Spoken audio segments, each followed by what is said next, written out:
Hello students, अब उन्होंने यहाँ तक पढ़ लिया था। ठीक है, पीर राम प्रसाद को अकबर ने पकड़ लिया और उसका नाम क्या रख दिया था? पीर प्रसाद। अब अपने आगे पढ़ने जा रहे हैं। Suddenly Maharana Pratap court site of मान सिंह। अचानक महाराणा प्रताप जी की जो नज़र है वो किस पे पड़ी? मान सिंह पर पड़ी। किस पर पड़ी? मान सिंह पर। The commander of Mughal army, जो मुग़ल आर्मी का क्या था? कमांडर था। ठीक है। His faithful horse Chetak understood the command of master, तो जो उसका वफादार घोड़ा था चेतक, ठीक है, उसको उनकी कमांड का अंदाज़ा हो गया। ठीक है, भी वो क्या चाहते हैं। And proceed toward the place where Man Singh was present riding an elephant name Mardana, तो वो मर्दाना हाथी पर जो बैठा था मान सिंह, उसकी तरफ दौड़ा। कौन दौड़ा? चेतक। ठीक है, मारने के लिए। Chetak place it feet upon the elephant head, और चेतक ने अपने पाँव कहाँ जमा दिए? हाथी के हेड पर। Maharana Pratap struck a severe blow of this spear upon Man Singh. Maharana Pratap ने अपना जो भाला है वो मान सिंह पर मारा, but Man Singh hide himself in the किस्टन due to which a bodyguard sitting behind him. ठीक है, जैसे आपको मैं ये इमेज बता देता हूँ। जैसे ये देखिए, ये महाराणा प्रताप है और ये चेतक है। इनका पैर यहाँ हाथी के ऊपर, ये जो है इनके ऊपर पड़ा। ठीक है, और ये देखो ये भाला ये मार रहे हैं और ये उनके आगे सैनिक है और ये पीछे मान सिंह छुपे हुए हैं, देखो। ठीक है, ये होदी होती है एक जिसके पीछे छुप जाते हैं। तो मारते वक्त इनका ये सैनिक ये मर गया था, और जब मार रहे थे तो इनके चेतक का पैर ये घायल हो गया था यहाँ पे। ठीक है, और ये बच गए थे यहाँ से। और ये हाथी का नाम है मर्दाना, ये आप ध्यान रखिएगा। ठीक है, अब देखो आगे।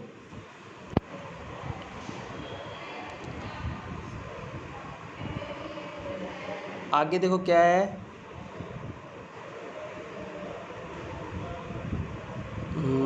अपने पढ़ रहे थे, यस। ठीक है, ये छुप गए थे। And died pillar A senate of precision broke down, और उसका जो जिस पे मान सिंह जो छिपे थे वो टूट गया था। At this time Chetak leg was cut off from the poisonous dagger which was tied to the trunk on the of the elephant. तो मैंने बताया था चेतक का जो पैर है वो कट हो गया था। कहाँ से कट गया था? जो हाथी के ऊपर वो बंधा हुआ था, ठीक है, उनकी ट्रंक पे जो बना हुआ था कटार से। अब देखो आगे। At such time the Mughal army surrounded Pratap from all four side. अब उसके बाद मुग़ल आर्मी ने क्या किया? प्रताप को चारों तरफ से घेर लिया। महाराणा प्रताप को चारों तरफ से क्या कर लिया? घेर लिया। फिर क्या हुआ? झाला Manna of Badi Sadri through the Mughal army through the Mughal army and proceed toward Maharana Pratap requested him. उन्होंने जो मुग़ल आर्मी है उनको इधर उधर भगाया, यानी उन्हें मारने लगा, और महाराणा प्रताप से रिक्वेस्ट की। क्या रिक्वेस्ट की? Please take the royal symbol off, please जो आपने रॉयल सिंबल जो महाराणा का पहन रखा है, यानी जो मुकुट पहन रखा है, वो आप उतार दीजिए। एंड गिव टू मी, और मुझे दे दीजिए। And please go away from battlefield, और इस युद्ध से चले जाइए। ठीक है, किसने बोला था? झाला मन्ना ने। किसने बोला था? झाला मन्ना ने। ये आप याद रखिएगा। This critical time in the benefit of Mewar, क्योंकि अगर अब आप मारे जाते हैं तो ये मेवाड़ के लिए अच्छा नहीं होगा, और अगर आप भाग जाते हैं तो मेवाड़ के लिए सही होगा, ताकि आप उसको बाद में बचा भी सकते हैं। तो झाला मन्ना ने उनसे रिक्वेस्ट की, तो Rana Pratap accepted his request. Rana Pratap ji ने उनकी रिक्वेस्ट एक्सेप्ट कर ली। सीइंग द कंडीशन, सिचुएशन को देखते हुए, और वाउंडेड चेतक, क्योंकि चेतक भी घायल हो चुका था, ठीक है, इसलिए उसके साथ चले गए।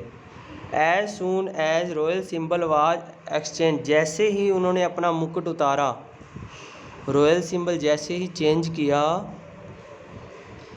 100 ऑफ स्वॉर्ड अटैक झालामन्ना, 100 तलवारें झालामन्ना के ऊपर आकर अटैक करने लगी। कितनी तलवारें? 100। झालामन्ना फेस दिस ब्लो ब्रेवली, उन्होंने इन तलवारों का बड़े बहादुरी तरीके से क्या किया? सामना किया। एंड रिसीव्ड मर्त्यदम, और शहीद हो गए, शहादत को शहीद हो गए। ठीक है। अब देखो, Maharana Pratap faithful horse Chetak died wide crossing A small ditch situated in Balicha. अब चेतक की भी डेथ होगी, कहाँ हुई? बलीचा गांव में एक नाले को पार करते वक्त वो उसमें गिर गए, तो चेतक की वहाँ डेथ होगी। ठीक है। ऑन दिस प्लेस चेतक छतरी हैज बिल्ट इन बलीचा, और इसी प्लेस पर बलीचा गांव में उनकी छतरी बनी हुई है। अब देखो आगे, Maharana Pratap who had never cried in any situation earlier, Maharana Pratap अपने जीवन में कभी नहीं रोए, कभी कोई भी कंडीशन आ गई तब नहीं रोए, बट जब उनका चेतक की डेथ हुई थी तब उनकी आंखों में आंसू आ गए, क्योंकि वो उनका सबसे वफादार घोड़ा था। कौन था? चेतक। ठीक है। अब देखो आगे, at that time Rana head the words, तो राणा ने क्या सुना? ओ नीला घोड़ा रा असवार, जब and when Pratap राइज्ड his head, तो उन्होंने सुना ओ नीले घोड़े रे असवार, उन्होंने एक ये वर्ड सुना, उन्होंने अपना सिर ऊपर किया। He found his brother Shakti Singh in front of him, तो उन्होंने देखा भी उनका जो भाई है शक्ति सिंह वो उनके सामने खड़ा था। ठीक है, ये उनका भाई था, ये पहले नाराज़ हो गए थे एक दूसरे से। ठीक है, और अब शक्ति सिंह आ रहे हैं। शक्ति सिंह ने क्या किया? Shakti Singh was ashamed of his infection, so he fail in fit of the Elder brother, वो अपने करने पे बड़ा शर्मिंदा था। ठीक है, इसलिए वो उनके पैरों में गिर गया। And ask Pratap to forgive him, और उन्होंने उनसे कहा भी मुझे क्षमा कर दीजिए। महाराणा प्रताप एम्ब्रेस्ड हिम, महाराणा प्रताप ने उनको गले लगाया एंड फॉरगिव हिम, और उन्हें क्षमा कर दिया। ठीक है, क्योंकि शक्ति सिंह से बचपन में कोई गलती हुई थी या पहले कोई गलती हुई थी जिससे वो उनसे अशेम्ड था, मतलब शर्मिंदा था।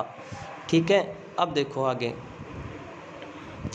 We get this information from the great poem Vanshavali ओम राज प्रशस्ति, हमें ये जो सारी सूचना है ये किसी ग्रंथ से मिलती है जिसका नाम है राज प्रशस्ति, वंशावली नाम है उसका। ठीक है, राज प्रशस्ति में तो ये पूछा गया है भी हमें ये सारी घटनाक्रम का जो न्यूज़ है, इन्फॉर्मेशन है, कहाँ से मिलती है? वंशावली फ्रॉम राज प्रशस्ति, which was composed bye Sanskrit language by a scholar name Ranchhod Bhatt, और इसको जो संस्कृत में अनुवाद है वो किन्होंने किया था? रणछोड़ भट्ट ने। तो ये भी इम्पोर्टेंट है, रणछोड़ भट्ट का नाम आप याद रखिएगा। ठीक है, और इसकी इन्फॉर्मेशन हमें कहाँ से मिलती है? वंशावली से, राज प्रशस्ति से, और ये इनका जो संस्कृत में अनुवाद है वो किन्होंने किया था? रणछोड़ भट्ट ने। Some historian have called this battle indecisive and without conclusion, कई इतिहासकारों ने इसे अनिर्णायक युद्ध या निष्कर्ष नहीं निकलने वाला युद्ध बोला, क्योंकि इसमें पता नहीं लगा था भी कौन जीता था, क्योंकि अकबर वहाँ से चले गए, और क्या महाराणा प्रताप वहाँ से चले गए थे। The following 3 base are commendable for the review of result, और जब अब ये जो नीचे 3 बेस दिए हुए हैं इसके आधार पर ये अनिर्णायक घोषित हुआ। अब ये 3 कौन कौन से हैं? देखो, पहला, अकबर ऑब्जेक्टिव वाज, उद्देश्य क्या था? ऑब्जेक्टिव क्या था? Catch Maharana Pratap live and make stand in his royal court, Akbar ने ये उद्देश्य रखा था भी महाराणा प्रताप को जिंदा पकड़ के लाओ और मेरे दरबार में लेकर आओ बंदी बनाकर, और kill him for annex with his entire kingdom in the Mughal empire, और या उसे मार कर लाओ या जिंदा पकड़ के लाओ या बंदी पकड़ के लाओ, but Akbar remain unsuccessful in all of the subject. तो अकबर इन दोनों कामों में फेल हो गया। फेल तो मान सिंह हुआ था क्योंकि उसको पकड़ के नहीं लाया था। ठीक है, तो ये यहाँ तक आप रीड कीजिएगा, इसके बाद अपने कल करेंगे। Thank you.